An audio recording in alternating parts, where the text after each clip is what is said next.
people from Canada can come and visit the Iranian relatives.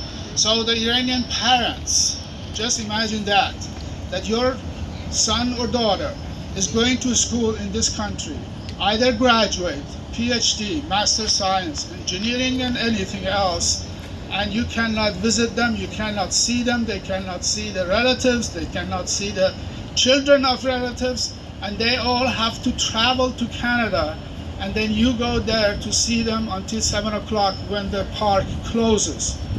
Imagine that kind of discrimination against any one of you. Unfortunately, this is what is happening to us, and this is what is happening to all Iranian Americans who are serving this country, who are providing service in this country, from doctors, from, I know the heart surgeon at Kaiser Permanente, who's Iranian, but he cannot receive his parents coming to this country and visit them. This is discrimination. This is totally unhuman. And we're not talking about people crossing the border. We're not talking about immigrants. We're not talking about refugees. These are the legal citizens and residents of this country that are denied access to their relatives, to their families, to their parents. And it is very, very heartbreaking to realize that on top of all of these, now your parents can be bombed by the country you're serving, by the country you're providing service.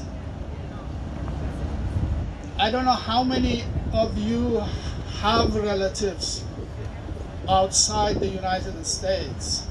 Just imagine that your uncle, your aunt, your grandma, your grandpa, your mother or your brother will be under threat of bombardment. This is totally inhuman. We have started a campaign. It's very new.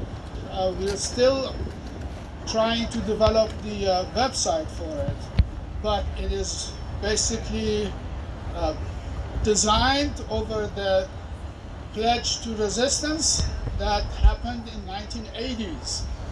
Hundreds of people in Iran and in the US in 80s against the Reagan administration policy toward Latin America signed up and took upon themselves to be a civil disobedience and resist the militaristic policy of Reagan administration. So I invite you to see these little flyers that are going around, and if you can, just register and sign up. We will need everyone and each one of you. Thank you.